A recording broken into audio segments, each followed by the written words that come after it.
High in the Andes, where jagged peaks pierce the heavens, whispers of ancient tribes echo through time. Legends speak of fierce warriors, masters of survival, their rituals cloaked in shadow. These are the stories of the cannibal tribes, shrouded in mystery and often fear. Their existence, once dismissed as myth, has been confirmed by archaeological discoveries and first-hand accounts. To understand these cultures is to journey into the heart of the Andes, to a world where life and death are bound to the rhythms of nature.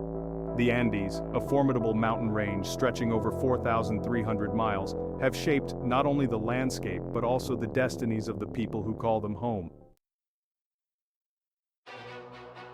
Long before the arrival of the Incas, the Central Andes were a tapestry of diverse cultures, each with its own unique traditions and beliefs. The harsh environment fostered a deep respect for nature, and many tribes believed in powerful mountain spirits who controlled the elements and influenced the fate of mankind. Ritual practices, often involving elaborate ceremonies and offerings, were essential to maintaining balance with the spiritual world and ensuring the well-being of the community. The rise of the Inca Empire in the 15th century cast a long shadow over the Andes, as the Incas sought to expand their dominion and assimilate neighboring tribes. While the Incas are renowned for their architectural prowess and sophisticated administrative systems, their empire was also built on military might and the subjugation of conquered peoples. The practice of ritualistic cannibalism, while not widespread, was documented among some Inca enemies, striking fear into the hearts of Inca soldiers and fueling tales of savage mountain tribes. One such tribe, the Huari, inhabited the central highlands of Peru centuries before the Inca Empire reached its zenith. Archaeological evidence suggests that the Huari practiced a form of ritualistic cannibalism, possibly as a means of absorbing the strength and vitality of their enemies. Skulls bearing evidence of ritualistic modification, along with human bones found in ceremonial contexts, paint a grim picture of a culture steeped in violence and the belief in supernatural power. The Incas, despite their own imperial ambitions, were said to be horrified by the cannibalistic practices of some of their enemies. Inca accounts, recorded by Spanish chroniclers after the conquest, describe these tribes as fierce warriors who consumed the hearts and livers of their victims in rituals designed to instill fear and demonstrate dominance. While these accounts may be tinged with bias and exaggeration, they provide a glimpse into the complex dynamics that existed between the Inca Empire and the tribes who resisted their rule. The practice of cannibalism, while abhorrent to modern sensibilities, must be understood within the cultural and historical context in which it occurred. In the Andes, where life was often brutal and unforgiving, survival depended on a deep understanding of the natural world and the ability to adapt to its challenges. For some tribes, cannibalism was not simply an act of barbarity, but a ritualistic practice imbued with spiritual significance. The consumption of human flesh, often in highly ritualized settings, was believed to serve a variety of purposes. In some cases, it was seen as a way to honor fallen enemies, absorbing their strength and courage. In others, it was associated with fertility rituals, the life force of the deceased believed to be transferred to the living through the act of consumption. The specific beliefs and practices surrounding cannibalism varied widely from tribe to tribe, reflecting the diversity of Andean cultures and the complex interplay between spirituality, survival, and social control. It is important to note that cannibalism in the Andes was not a widespread practice, nor was it typically motivated by hunger. While some instances of survival cannibalism may have occurred in times of extreme famine, ritualistic cannibalism was a highly structured activity, governed by specific beliefs and taboos. The act of consuming human flesh was often accompanied by elaborate ceremonies, dances, and offerings to the gods, underscoring its spiritual significance. To view Andean cannibalism through the lens of modern morality is to misunderstand its place in these ancient cultures. It was a practice deeply rooted in their worldview, a testament to their belief in the interconnectedness of life and death, and the power of ritual to influence the natural and spiritual realms. While we may never fully comprehend the motivations behind these practices, we can strive to understand them within their own cultural context, free from the distortions of sensationalism and prejudice. The Andes Mountains, a formidable spine running down the western edge of South America, are a land of extremes. Towering peaks, some capped with perpetual snow, give way to deep valleys carved by ancient glaciers. The climate is as varied as the terrain, ranging from the arid Atacama Desert, one of the driest places on Earth, to the lush cloud forests of the eastern slopes, perpetually shrouded in mist. Life in the Andes has always been a struggle against the elements. The thin air at high altitudes makes breathing difficult, while the intense sunlight and cold nights pose constant challenges to human survival. Food and water can be scarce, particularly in the shadow of the mountains, where rainfall is infrequent and the land is unforgiving. Yet despite these hardships, human beings have inhabited the Andes for millennia, adapting to its challenges and carving out a precarious existence amidst the grandeur. The very landscape of the Andes, with its towering peaks and deep valleys, fostered isolation. Tribes often lived in remote villages, separated by days or even weeks of travel on foot through treacherous terrain. This isolation led to the development of distinct cultures, each with its own language, customs, and beliefs. Trade and communication between tribes were often limited, further reinforcing their sense of independence and uniqueness. The Andes, despite their challenges, were also a source of life. The mountains captured moisture from the air, feeding rivers and streams that flowed down into the valleys, providing water for crops and sustaining a rich diversity of plant and animal life. The Andean people learned to exploit this bounty, developing sophisticated agricultural techniques to cultivate crops on steep slopes and terracing the land to prevent erosion. They domesticated animals such as llamas and alpacas, which provided wool for clothing, meat for sustenance, and dung for fuel. The Andean people developed a deep spiritual connection to their environment, viewing the mountains not just as a source of sustenance, but as the abode of powerful spirits. They believed that these spirits, often embodied in the form of animals or natural phenomena, influenced the weather, controlled the fertility of the land, and held sway over human destiny. To appease these spirits and ensure their goodwill, the Andean people developed elaborate rituals and offerings, often involving music, dance, and the sacrifice of animals. The llama and the alpaca, two camelids uniquely adapted to the harsh conditions of the Andes, played a central role in Andean life. These animals provided wool for clothing, meat for food, and hides for shelter. Their dung was used as fuel, their bones fashioned into tools, and their very presence was seen as a gift from the mountain spirits. The relationship between the Andean people and their domesticated animals was one of mutual dependence, a testament to their understanding of the delicate balance between humanity and nature. The Andean people were masters of agriculture, developing ingenious techniques to cultivate crops in an environment often considered inhospitable to farming. They built terraces on steep slopes to create level planting surfaces, preventing soil erosion and maximizing the use of scarce arable land. They developed irrigation systems to channel water from mountain streams and rivers, bringing life to otherwise arid regions. And they carefully selected and cultivated crops that could thrive in the thin air and unpredictable climate of the Andes, such as potatoes, quinoa, and maize.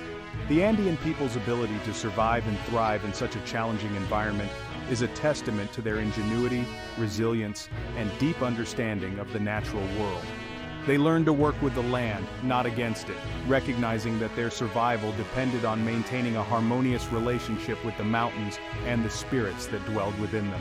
Their legacy is etched into the very landscape of the Andes, a testament to the enduring power of human adaptation and the profound connection between culture and environment. The Andes are a land where the past is never truly gone. Ancient ruins, silent sentinels of vanished civilizations dot the landscape, whispering tales of empires lost and cultures forgotten.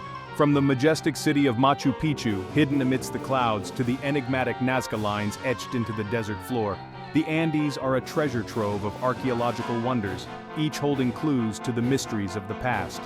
The study of Andean cannibalism, while often shrouded in controversy, has shed light on the beliefs and practices of these ancient cultures. Archaeological evidence, such as human bones bearing cut marks and evidence of cooking, suggests that cannibalism was practiced in the Andes for centuries, predating the Inca Empire by millennia. The motivations behind these practices remain a subject of debate, but the evidence suggests that they were deeply intertwined with spiritual beliefs, social structures, and the realities of life in a harsh and unforgiving environment. One of the most intriguing aspects of Andean cannibalism is the variety of practices and beliefs associated with it. Some tribes believed that consuming the hearts and livers of their enemies would imbue them with their strength and courage. Others practiced endocannibalism, consuming the remains of their own kin as a way to honor their memory and maintain a spiritual connection with the deceased. Still, others engaged in ritualistic cannibalism as part of fertility cults, believing that the life force of the deceased could be transferred to the living through the act of consumption. The study of Andean cannibalism is not for the faint of heart. It requires a willingness to confront uncomfortable truths about human nature and to grapple with the complexities of cultures vastly different from our own. Yet, it is precisely in these uncomfortable spaces that we often find the most profound insights into the human condition. By studying the past, even its darkest chapters, we gain a deeper understanding of ourselves and the forces that have shaped our world. Life in the ancient Andes was a constant struggle for survival, a delicate dance between humanity and the unforgiving forces of nature. The mountains, while a source of life-giving water and fertile soil, could also be capricious and cruel. Droughts, floods, earthquakes, and volcanic eruptions posed constant threats to human settlements, forcing the Andean people to develop strategies to cope with uncertainty and disaster. In times of crisis, when crops failed and famine threatened, the Andean people were forced to make impossible choices. Survival often came at a terrible cost, demanding sacrifices that tested the limits of human endurance and challenged the very foundations of their moral code. It is within this context of hardship and desperation that we must strive to understand the most extreme manifestations of Andean cannibalism. While ritualistic cannibalism was often driven by spiritual beliefs and social customs, there is evidence to suggest that survival cannibalism, the consumption of human flesh out of sheer necessity, also occurred in the Andes. In times of extreme famine, when all other sources of food had been exhausted, some groups may have resorted to cannibalism as a last desperate act to ensure the survival of at least some members of their community. The evidence for survival cannibalism in the Andes is often circumstantial, based on the interpretation of archaeological findings and the analysis of skeletal remains. Cut marks on human bones, similar to those found on animal bones butchered for consumption, suggest that human bodies may have been dismembered and processed for food. The presence of human bones in refuse heaps, alongside animal bones and other discarded materials, further supports the theory that cannibalism, at least in some instances, was not a ritualistic practice but a desperate act of survival. The Andean people, like many indigenous cultures around the world, developed sophisticated belief systems to explain the natural world and their place within it. These beliefs were often expressed through myths, legends, and elaborate rituals designed to honor the spirits believed to inhabit the mountains, rivers, and forests. The serpent and the condor, two creatures revered for their power and symbolism, played central roles in Andean cosmology, representing the interconnectedness of the earthly and celestial realms. The serpent, often depicted as a giant anaconda, symbolized the underworld, the realm of the dead, and the life-giving forces of the earth. Its sinuous movements were associated with the flow of water, essential for agriculture and life itself. The condor, soaring effortlessly on thermals high above the Andes, represented the celestial realm, the sun, and the power of the heavens. Its keen eyesight and ability to traverse vast distances made it a symbol of wisdom, freedom, and spiritual transcendence. The duality of the serpent and the condor reflected the Andean worldview, which emphasized the interconnectedness of all things. The mountains, with their peaks reaching towards the heavens and their roots deep within the earth, were seen as a bridge between these two realms, a place where the material and the spiritual intertwined. The Andean people believed that by honoring the spirits of the mountains, they could maintain balance in the cosmos and ensure the well-being of their communities. The practice of cannibalism, while often misunderstood and misrepresented, must be seen within the context of this complex cosmology. For some Andean cultures, the consumption of human flesh, particularly the heart and the brain, was believed to facilitate communication with the spirit world. It was a way to access hidden knowledge, to commune with the ancestors, and to tap into the power of the cosmos. While the methods and motivations varied from tribe to tribe, the underlying belief in the interconnectedness of all things remained a constant. The arrival of the Spanish conquistadors in the 16th century marked a turning point in Andean history, ushering in an era of conquest, colonialism, and the suppression of indigenous cultures. The Spanish, driven by a thirst for gold and a belief in their own cultural superiority, viewed the Andean people as heathens ripe for conversion to Christianity. They were appalled by many aspects of Andean culture, particularly the practice of human sacrifice and cannibalism, which they saw as evidence of savagery and barbarity.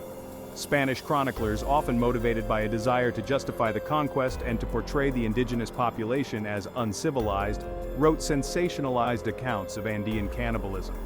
These accounts, often based on hearsay and riddled with inaccuracies, painted a distorted picture of Andean cultures, emphasizing their brutality and ignoring the complex spiritual beliefs and social structures that underpinned their practices. These distorted narratives, propagated through colonial literature and art, helped to shape Western perceptions of the Andes and its people for centuries to come. The legacy of colonialism continues to influence how we view and interpret the past. The lens of fear, prejudice, and cultural superiority that colored the Spanish conquest still distorts our understanding of Andean cultures. The practice of cannibalism, often cited as the ultimate example of Andean barbarity, has been ripped from its cultural context, stripped of its spiritual significance, and presented as evidence of a primitive and savage people. This distorted view ignores the complex realities of Andean history and perpetuates harmful stereotypes that continue to marginalize indigenous voices. It is essential to approach the study of Andean cannibalism, and indeed all aspects of Andean culture, with sensitivity, respect, and a commitment to decolonizing our perspectives. We must acknowledge the biases inherent in colonial accounts and strive to understand Andean practices within their own cultural context. By listening to indigenous voices, engaging with archaeological evidence responsibly, and challenging our own preconceived notions, we can begin to piece together a more nuanced and accurate understanding of the past. The study of Andean cannibalism, long dominated by Western interpretations, is undergoing a much-needed transformation. Indigenous scholars, archaeologists, and historians are challenging the colonial narratives that have shaped our understanding of the past, reclaiming their own history, and presenting a more nuanced and accurate view of Andean cultures. This shift in perspective is essential for decolonizing knowledge and ensuring that indigenous voices are heard and respected. One of the key challenges facing scholars studying Andean cannibalism is the lack of written records from the indigenous perspective. The Andean people, like many pre-Columbian cultures in the Americas, relied on oral traditions and visual forms of communication such as textiles and pottery to transmit knowledge and preserve their history. The Spanish conquest led to the destruction of countless indigenous artifacts and the suppression of oral traditions, leaving scholars with a fragmented and incomplete record of the past. Despite these challenges, scholars are finding creative ways to reconstruct the past and to understand Andean cannibalism from an indigenous perspective. They are studying the iconography of Andean textiles and pottery, analyzing the symbolism embedded in these intricate works of art to gain insights into Andean beliefs and practices. They are collaborating with indigenous communities, listening to their oral histories, and learning from their traditional knowledge. And they are re-examining archaeological evidence with a fresh perspective, seeking to understand the motivations behind Andean cannibalism within its cultural context. This process of reclaiming the narrative is essential not only for understanding the past, but also for shaping the future. By challenging colonial narratives and centering indigenous voices, we can begin to dismantle the harmful stereotypes that have perpetuated discrimination and injustice. We can learn from the resilience and adaptability of Andean cultures, their deep connection to the natural world, and their sophisticated understanding of the human condition. And we can work towards a more just and equitable future, one where all voices are heard and all histories are respected.